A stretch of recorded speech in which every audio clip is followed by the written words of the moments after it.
आवाज नहीं आ रहा। हेलो। हाँ हेलो। हाँ बोलो अमृतेश। यस मैम, आवाज नहीं आ हाँ म्यूट था इसीलिए।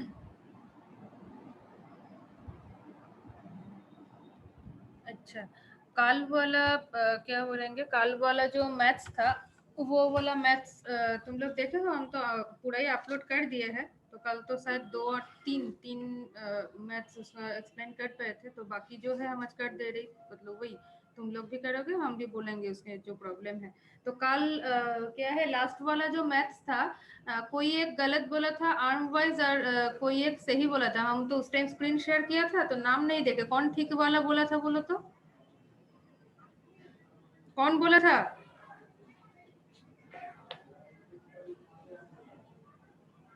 हेलो, आवाज जा रही है कि नहीं?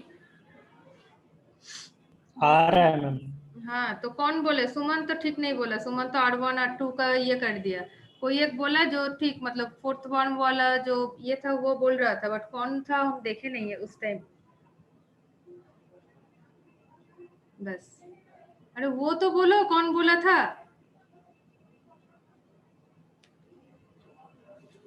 ठीक है, नहीं बोलोगे तो बोलोगे।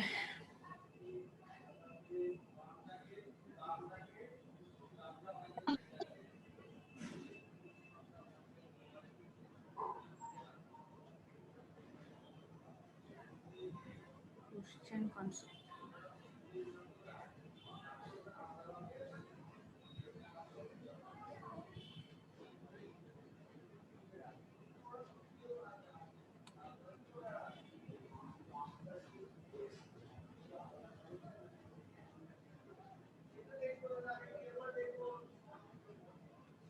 अच्छा, ये वाला तो हो गया था।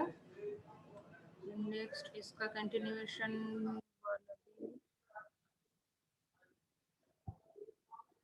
हो गया था। नेक्स्ट वन ये वाला था। हाँ, ये वाला क्लियर हुआ कि फिर से बोलूंगी कि नहीं? तो नेक्स्ट वाला मैथ्स जो है उसमें जाऊंगी हम। ये वाला क्लियर है कि नहीं? फिर से बोलना होगा वो, जल्दी जल्दी बताओ। फिर से मैम, फिर से बोलिए। अच्छा, तो ये कौन सा वाला ब्रिज है? शेयरिंग ब्रिज है, ठीक है। तो शेयरिंग ब्रिज नहीं, ये है, हाँ। तो शेयरिंग ब्रिज का सर्किट जो है,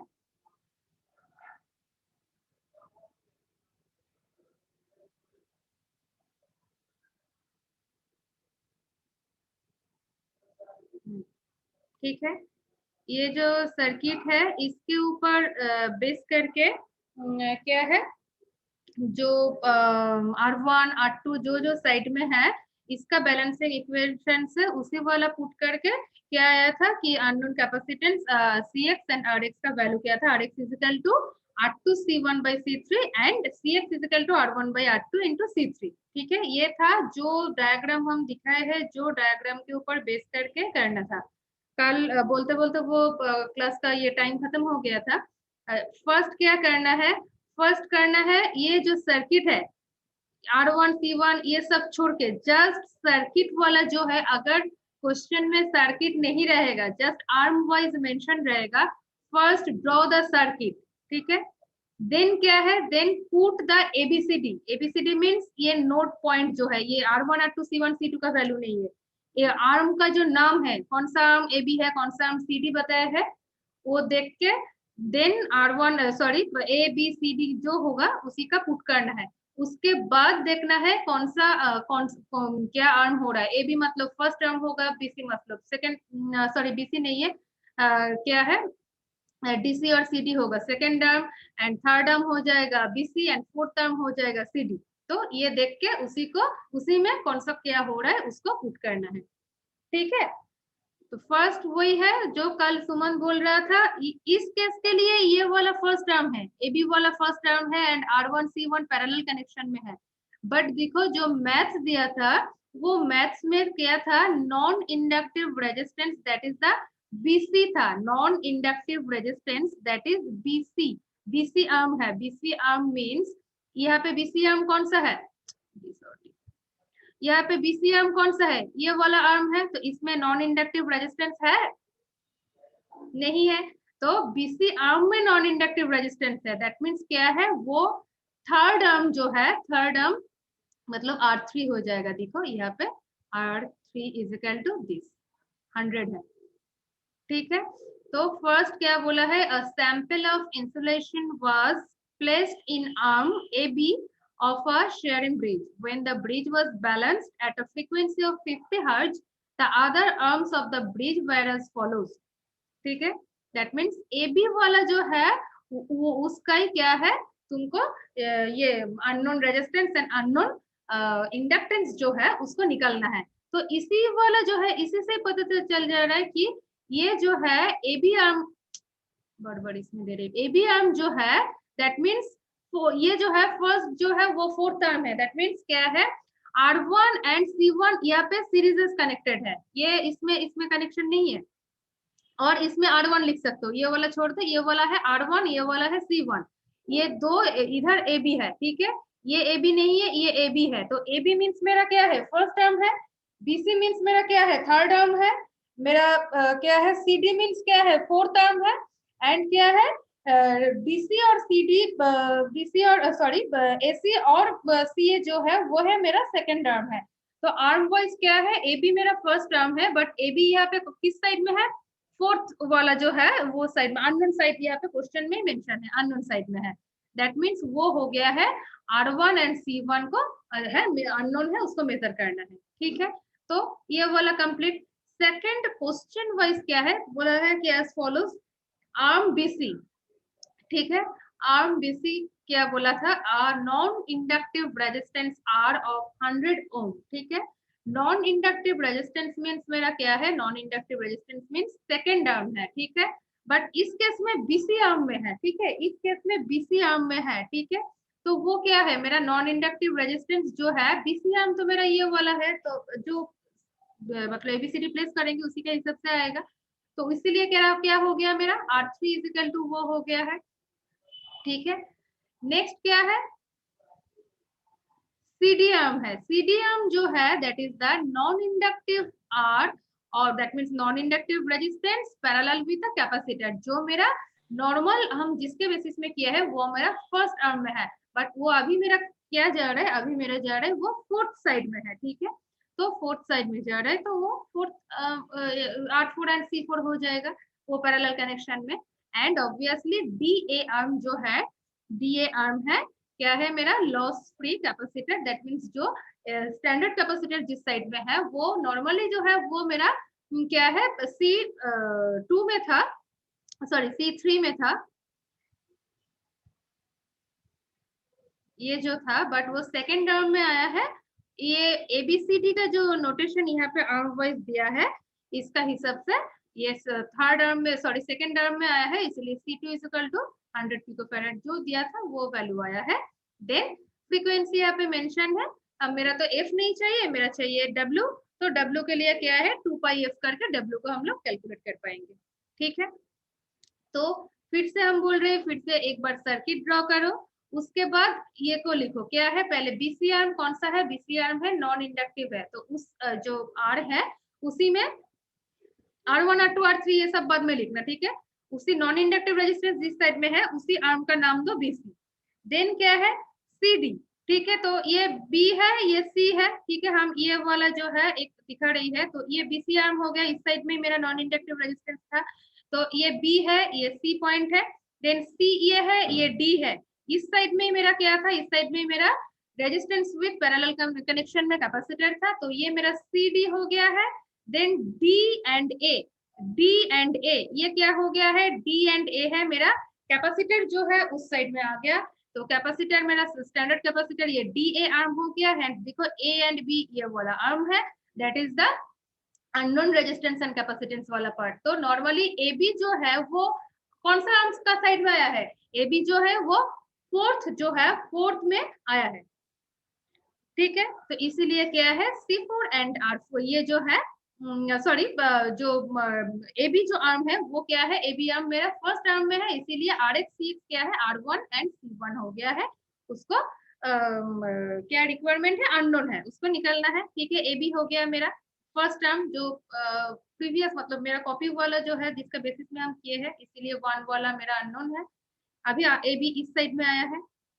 नेक्स्ट जो है उसका हिसाब से ये हो गया है BC है, ये है मेरा CD है, ये है मेरा DA है। ठीक है, तो इसका हिसाब से जो जो R3 R4 C4 जो है उसका मेंशन करके फोर्थ आर्म जो है, कल कोई बोला था जो R4 C4 जो है को है सुमंत बोला था कि वो R1 C1 है, but R1 C1 already AB side में है एंड R4 वो हो जाएगा, उसका जस्ट अपोजिट वाला तो R4 C4 है, तो वो सही बोला था। बट ये क्या है, इसका पुट हो जाएगा तो ये वाला जो इसका ये जो मेंशन है इसी से ये वाला लिख पाओगे तो बस, और कुछ नहीं है। स्टेप वाइज निकलना है। फर्स्ट क्या है, फर्स्ट तुम्हारा चाहिए क्या है, C1। C1 is equal to क्या है तुम्हारा, यहाँ पे क्या है CX का जगह पे C1 है। नॉर्मली जो ये वाला इक्वेशन है, देखो ये क्या है, C2 रिप्लेस हुआ है C2 से, R2 रिप्लेस हुआ है R3 से एंड R1 C1 रिप्लेस हुआ है R4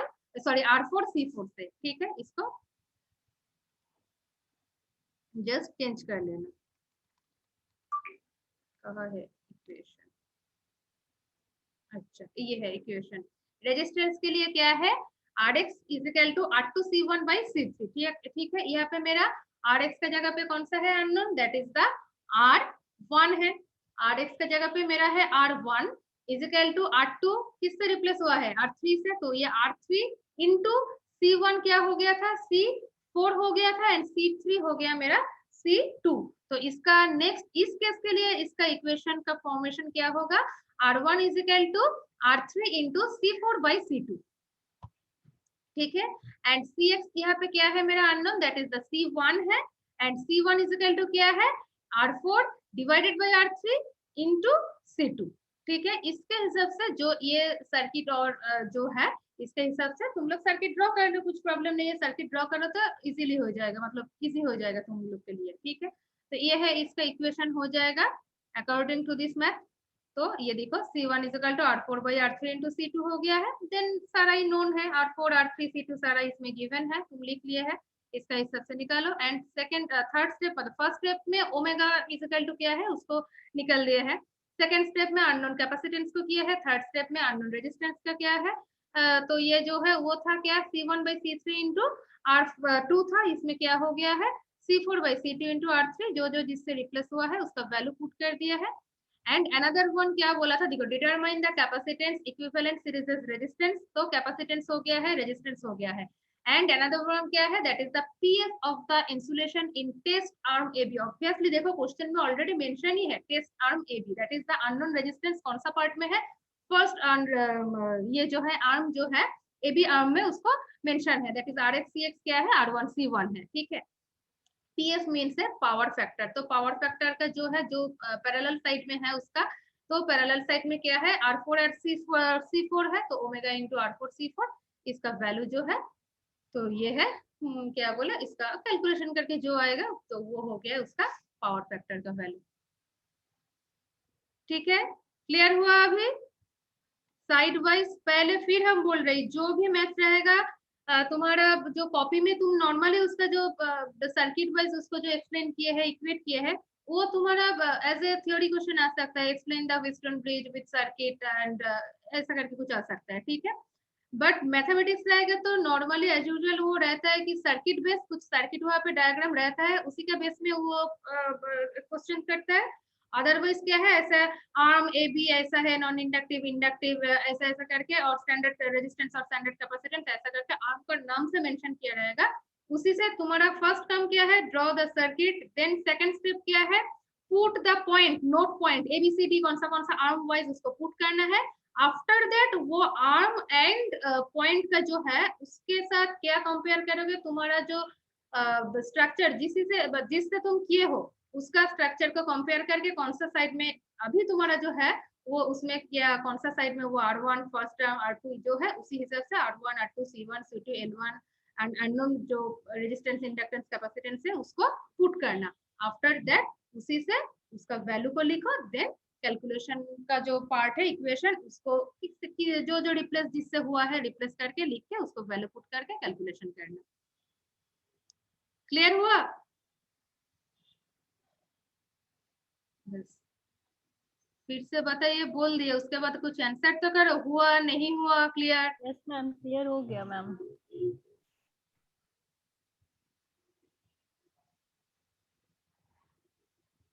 स्टेप वही है जो हम बोले, पहले सर्किट ड्रॉ करने के बाद एबीसीडी वाला पुट करो उसके बाद। अच्छा ये है फिर से शेयरिंग ब्रिज का एक ये है, देखो तो इसको सॉल्व करो तो सॉल्यूशन वाला इसका भी सेम ही है। एबीसीडी वाइज इसका दिया है, एबीसीडी वाइज इसको दिया है। पहले शेयरिंग ब्रिज जो है उसको सर्किट ड्रॉ करो, उसके बाद जो बोला है कि condenser washing form some DC of a sharing bridge and a standard capacitor of 500 picofarad and negligible loss forms an arm AB and arm CB consists of non-inductive resistance. When this bridge is balanced, arm AD has a resistive and capacitive in parallel. That means AD जो arm है, AD arm में capacitor and क्या बोले उसको register parallelly है, जो तुम्हारा normal case में क्या था फर्स्ट आर्म में एबी आर्म में था, अभी ये हो गया है एडी आर्म में। जो तुम्हारा एडी आर्म में था वो हो गया है, एडी आर्म में तुम्हारा क्या था नॉन इंडक्टिव रेजिस्टेंस था, ठीक है। अभी ये हो गया है सीडी आर्म में, देखो सीडी आर्म में है नॉन इंडक्टिव रेजिस्टेंस एंड क्या है स्टैंडर्ड कैपेसिटर तुम्हारा कौन सा साइड में था, तुम्हारा था बीसी साइड में है, वो अभी चेंज हो गया है एंड क्या है हाँ ये अभी चेंज हो गया है, ठीक है। एंड ऑब्वियसली इसमें भी फ्रीक्वेंसी बोला है, तो इसको पहले बोलो कैलकुलेशन बाद में होगा, पहले तुम लोग यही बोलो कि कौन सा साइड में क्या है।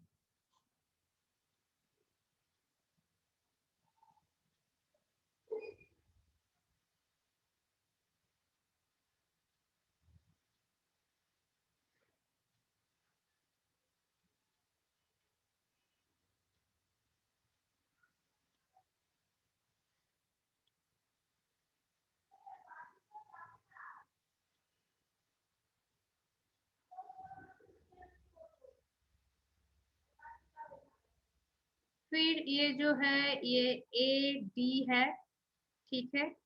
एंड क्या बोले उसको सी डी जो है ए डी अगर ये है तो सी डी जो है वो नॉन इंडक्टिव रेजिस्टेंस का वाला है। पहले बोलो तो फर्स्ट आर्म यहाँ पे कौन सा है, मतलब क्या है फर्स्ट आर्म यहाँ पे मेंशन है कि फर्स्ट आर्म का ही निकलना है? मैम फर्स्ट टर्म ही शायद निकालना है एडी का। एकदम यहाँ पे ऑलरेडी क्वेश्चन में मेंशन है negligible loss forms and arm A B, first arm का निकलना है। इसमें भी सेम ही है A one sorry A one नहीं है R one C one is equal to question mark मतलब अननोन है, तो फर्स्ट आर्म हो गया। ठीक इसका ऑपोजिट साइड में क्या है, फर्स्ट आर्म का ऑपोजिट साइड में कौन सा आर्म है, फर्स्ट आर्म का ऑपोजिट साइड में कौन सा आर्म है, सीडी में नॉर्मली कौन सा आर्म है, जो सीरीजेस है उसका ऑपोजिट में पैरेलल आर्म है, दैट इज फोर्थ आर्म है। अभी जो क्वेश्चन वाइज उसका नहीं बोल रही है, उसके साथ तो कंपेयर करना होगा ना, कंपेयर करके लिखना है।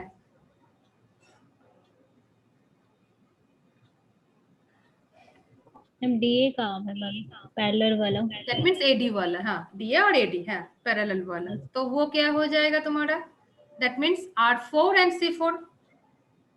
Yes ma'am.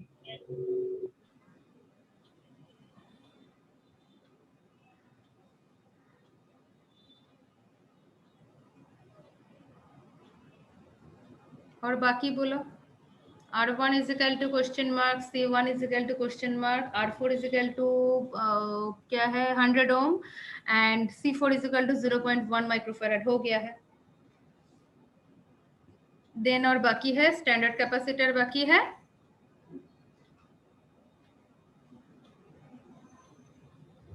एंड है नॉन इंडक्टिव रेजिस्टेंस।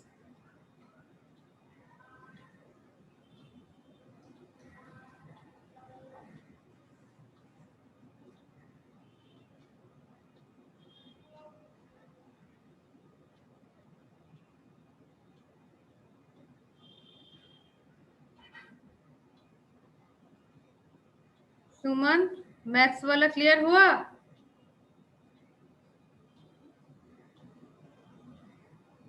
कहाँ गया सुमंत?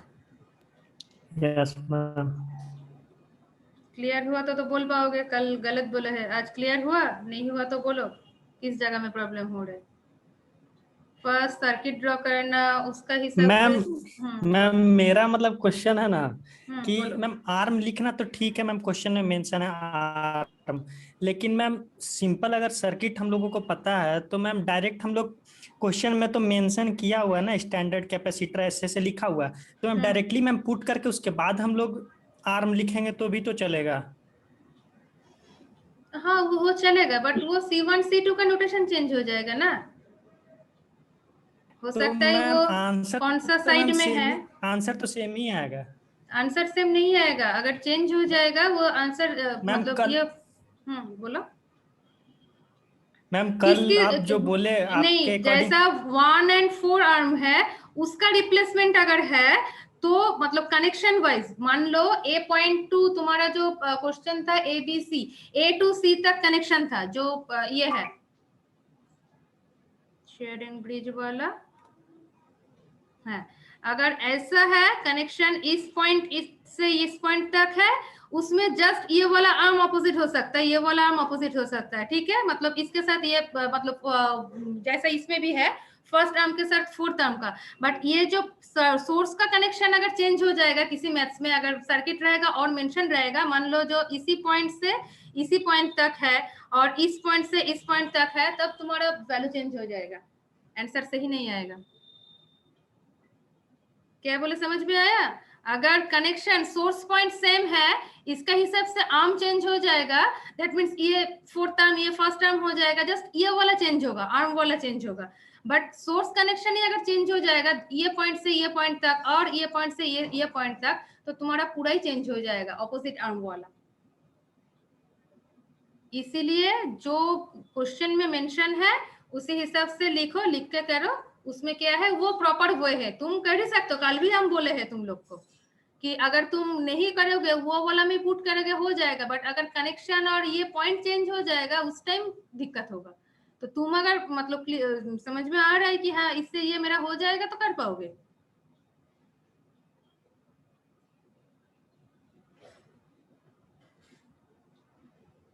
नेक्स्ट बोलो। और मतलब तुम जो क्वेश्चन पूछ रहे थे वो वाला हुआ कि नहीं, और क्वेश्चन है तो पूछो। नो मैम हो गया। कल वो वाला भी हम कल बोले हैं, याद करके देखो कि तुम अगर चेंज भी नहीं करोगे उसमें पुट कर दोगे जैसा स्टैंडर्ड कैपेसिटर मेंशन है, नॉन इंडक्टिव रेजिस्टेंस मेंशन है, इसका हिसाब से नॉर्मल जो इक्वेशन है उसमें पुट करोगे तो हो जाएगा। बट सोर्सिंग पॉइंट चेंज हो जाएगा, उसका नोटेशन चेंज हो जाएगा ABCD का पॉइंट, उस टाइम दिक्कत होगा। तो तुमको ये करना होगा, फाइंड आउट करना है कि कौन सा वाला मैथ्स मेरे सब में है।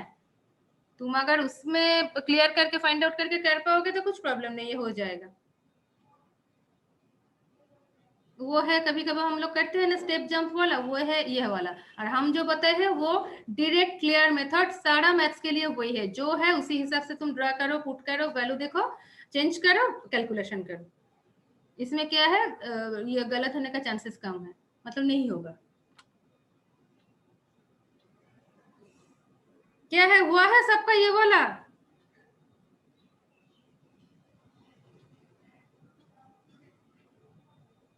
देखो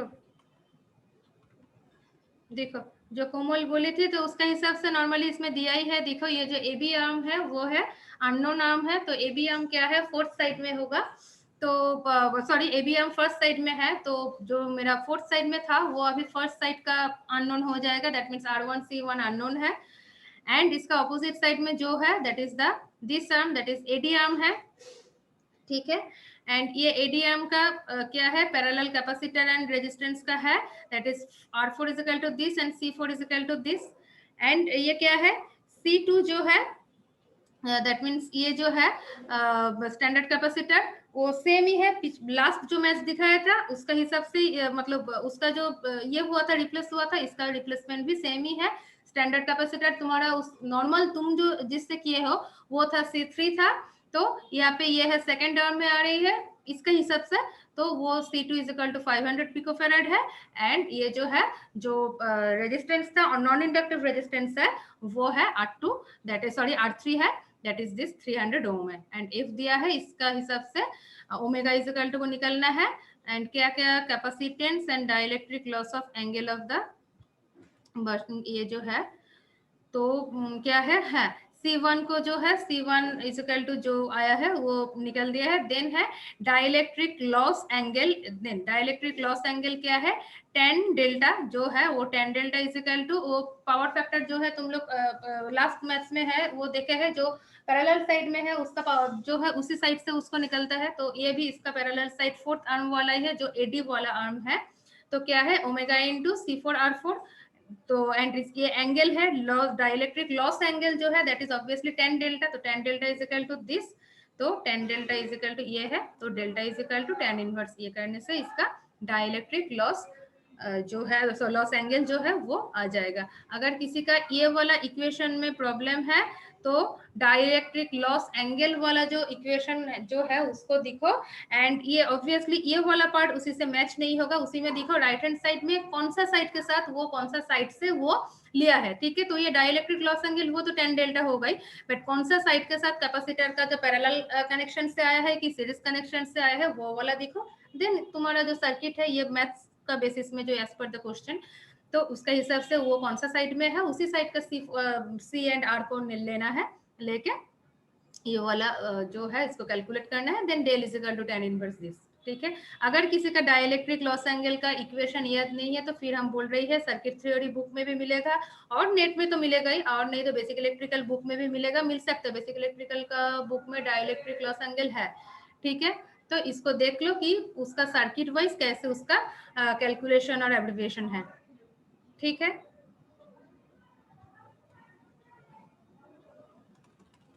नेक्स्ट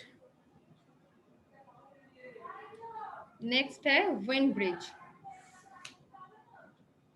तो वेन ब्रिज का ये क्या है उसका आरसी कॉम्बिनेशन का जो है वो आरसी कॉम्बिनेशन 1 आर्म में है, एंड इसका भी पैरेलल ये जो है और एक साइड में है उसका ये है, इससे भी क्या करना है इससे भी अननोन कैपेसिटर वाला निकलना है कि ऑब्वियसली वही है कि वैल्यू का जो रेंजेस है उसी रेंजेस के ऊपर डिपेंड करके एक एक ब्रिज का एक एक ये है, जैसा western bridge, kelvin double bridge तुम लोग देखे हैं कि एक ही फंक्शन है, बट क्या है डिफरेंट रेंजेस के लिए डिफरेंट ब्रिज जो है एक एक का लिमिटेशन से एक है वो यूज हो रही है, ठीक है।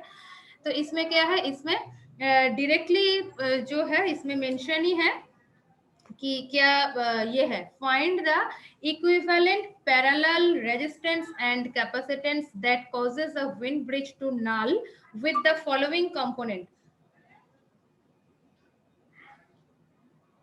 कंपोनेंट वैल्यूज, ठीक है।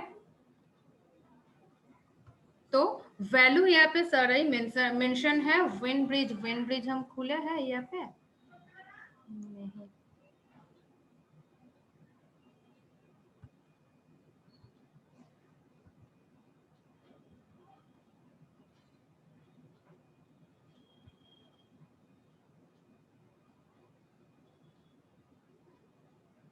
ठीक है। ये है विंड ब्रिज है विंड्स ब्रिज का, ठीक है। इसमें मेंशन क्या क्या चाहिए यहाँ पे मेंशन है, क्वेश्चन में मेंशन है, हम क्वेश्चन और ये तो एक साथ नहीं दिखा पा रहे, पहले बोल देते हो हम ये है R1 C1 R2 R3 C3 and R4। Question जो है वो देखो क्या है R1 C1 दैट मीन्स जो सीरीज साइड में है R1 C1 मेंशन है, next R2 and R4 mention है, next R2 and R4 mention है, that means R3 and C3 जो है उसका इक्वेशन को तुमको करके निकलना होगा। तो दैट मीन्स क्या है इसका कुछ चेंजेस नहीं है, कुछ पॉइंट का चेंज एबीसीडी का पॉइंट चेंज नहीं है। फिर हम बोल रही है देखो मेरा जो सर्किट है सारा सर्किट में हम एबीसीडी पॉइंट को नोटेट मतलब नहीं दिए है, ठीक है, डिफाइन नहीं किया है। तो ये है ए, ये है बी, ये है सी, ये है डी, ठीक है, सारे के लिए ऐसे भी है, ठीक है। जो तुम लोग का नोट्स अपलोडेड है गूगल क्लासरूम में तो ये सारा के लिए क्या है ऊपर कनेक्शन भी सेम ही है, इस साइड से इस साइड का ही है, शायद अंडरसन ब्रिज वाला हो सकता है अलग है, देख लेंगे हम। अदरवाइज सारा ही देखो लेफ्ट साइड वाला जो है कनेक्शन है, तो ये एक साइड का आर्म है, दैट मींस 1 and 3 एक साइड का है एंड 2 and 4 अनदर साइड का है, एंड ऑब्वियसली अपोजिट साइड का, दैट मींस रेशियो वाला क्या है, फर्स्ट आर्म का ऑपोजिट है फोर्थ आर्म है, एंड सेकंड आर्म का ऑपोजिट और रेशियो निकलना है तो सेकंड आर्म के साथ थर्ड आर्म है, ठीक है। तो ए बी सी डी ये है तुम्हारा नॉर्मल जो स्ट्रक्चर से किए हैं, मतलब करवाए हम वो वाला, देन क्वेश्चन के हिसाब से उसको चेंज कर लेना, ठीक है। तो R1 C1 given, R2 R4 given, ठीक है। तो इसका इक्वेशन क्या था,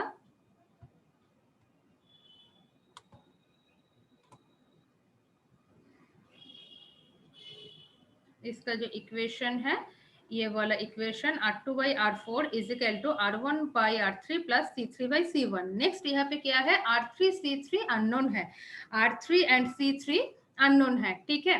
तो R3 एंड C3 के लिए ये जो है इसमें कैसे वो कैलकुलेट किया है, एंड मतलब ये फर्स्ट वाला जो इक्वेशन है, ये इक्वेशन में R3 एंड C3 क्या है, अननोन है। दैट मीन्स बैलेंस इक्वेशन लिखने के बाद क्या था, उसको इमेजिनरी एंड मतलब सिंप्लीफाई करने के बाद जब तक मतलब जिस ये तक आएगा, उसके बाद क्या है, real part and imaginary part को अलग मतलब अलग करते हैं। तो वही है, रियल पार्ट से ये वाला मिला है, इमेजिनरी पार्ट से ये वाला मिला है। तो इसमें देखो R3 इज इक्वल टू और C3 is equal to R3 और C3 इज इक्वल टू कोई एक को इसमें एक पुट करने से, मतलब अलग अलग करके पुट करके उसका जो वैल्यू है वो वैल्यू को तुम लिख पाओगे, ठीक है। तो इसमें हम देखते हैं,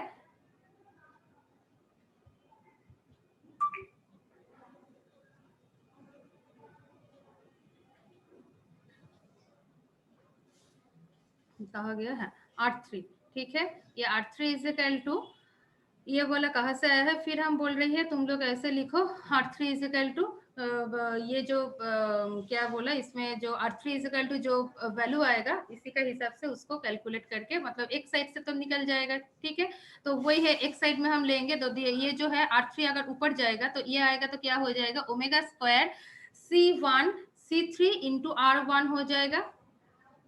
तो ये देखो ओमेगा स्क्वायर ये जो है R1 इंटू C1 स्क्वायर हो जाएगा, एंड उस ऊपर वाला जो वैल्यू था उसमें तो पुट करेंगे ना, उसके पुट करने से उसको R4 by R2 आ गया, that means R4 R1 by R2 plus R4 by ये वाला था। देन ये सारा गिवन है, इसको वैल्यू पुट करो, एंड ऑब्वियसली C3 को भी सेम जो है उसका ये करके पुट करके उसका वैल्यू R3 निकल गया। तो ओमेगा वाला जो वैल्यू है सेकेंड इक्वेशन, मतलब ये इसमें क्या करना है, सेकंड वाला इक्वेशन से एक वैल्यू को इसमें पुट करके फर्स्ट वाला इक्वेशन में पुट करके निकलना है। एंड C3 के लिए क्या चाहिए, जस्ट ये क्या बोले इक्वेशन नंबर 2 में ही तुम पुट करोगे, ऑलरेडी इसमें एक ही अननोन है और बाकी सारा नोन है, तो इसमें सेकंड वाला इक्वेशन में पुट करोगे तो ये वाला आ जाएगा, ठीक है। तो इसका भी सेम ही किया था,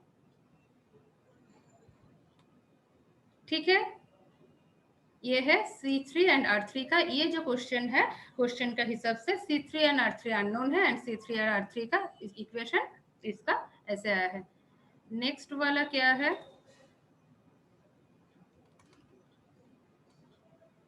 नेक्स्ट वाला है अंडरसन ब्रिज वाला। यहाँ पे अंडरसन ब्रिज है, इसके नीचे ही है शायद अंडरसन वाला। वही बोला था अंडरसन वाला चेंजेस था, वो ए पॉइंट से ही कनेक्शन था, ये ए बी सी था, मतलब ए से सी तक ऐसा था, और इसका नोटेशन ही चेंज हो गया है, ये पॉइंट है ए एंड ए से सी तक ही उसका कनेक्शन है, ठीक है। तो इसका हिसाब से क्या है, देखो 1 के साथ 4 अभी पैरेलल सॉरी ये नहीं है, रेशियो नहीं है, अभी हो गया है 2 के साथ 4 का रेशियो। हम वही बोले हैं जो थोड़ा देर पहले जो क्वेश्चन पूछा था कि मैम अगर वही हम बोले इसका नोटेशन चेंज होएगा, सोर्सिंग पॉइंट चेंज हो जाएगा, तो उसका ऑपोजिट अभी जो हम लोग देख रहे थे कि फर्स्ट टर्म के साथ फोर्थ टर्म ऑपोजिट वाला है एंड सेकंड के साथ थर्ड है, तो देखो ये सोर्सिंग पॉइंट वाला चेंज हो जाएगा तो क्या है, ऑपोजिट आर्म भी चेंज हो जाएगा। देखो सेकंड के साथ 4th है, 3 के साथ 1 हो गया है। हम इसीलिए बोल रहे हैं जो इसका क्लियर करके मतलब ड्रॉ नहीं करना है, कर पाओगे ऐसे ही इमेजिन करके तो उसके लिए प्रॉब्लम नहीं है, बट जो नहीं कर पाओगे उसके लिए क्या है, वो इधर उधर हो जाएगा, गलत हो जाएगा। इसके लिए इससे अच्छा है टोटल कंप्लीट करके राफ में कर सकते हो, कॉपी में कर सकते हो, करके तुम करो तो इसके लिए चांसेस नहीं है एकदम। तो ये है अंडरसन ब्रिज का। तो अंडरसन ब्रिज का भी ये जो है क्या बोले क्वेश्चन में आर्म वाइज है, हाँ क्वेश्चन में आर्म वाइज है, तो इसका इक्वेशन, इसका तो mesh topology and delta to star conversion से आया है। जो है ये है L1 is equal to this and R1 is equal to this.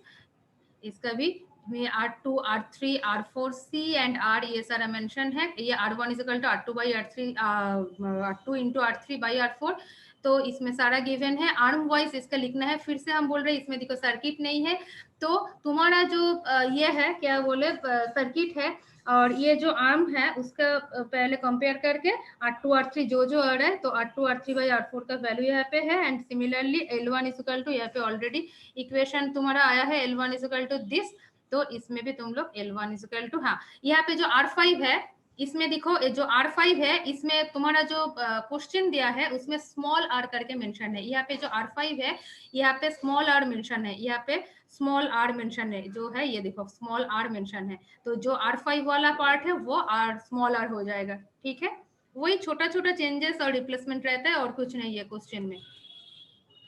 ठीक है, एक मिनट हम अटेंडेंस ले लेते हैं उसके बाद पूछते हैं।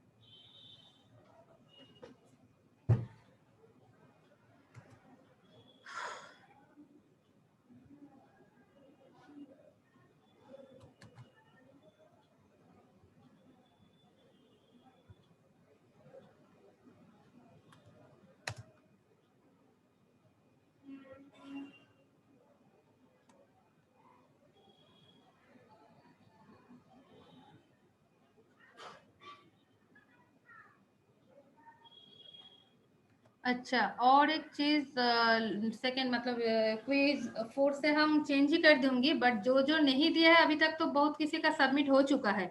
हम क्वेश्चन में दिए हैं तुम लोग को कि right your full name and roll number.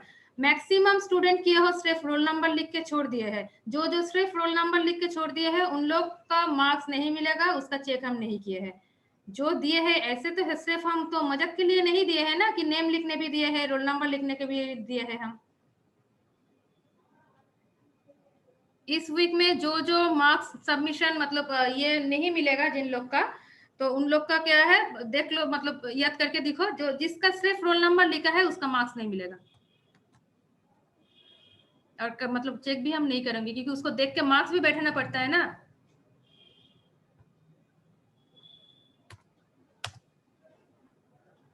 दिए हैं नाम के लिए, रोल नंबर के लिए है, सिर्फ रोल नंबर लिख के छोड़ देते हैं तुम लोग।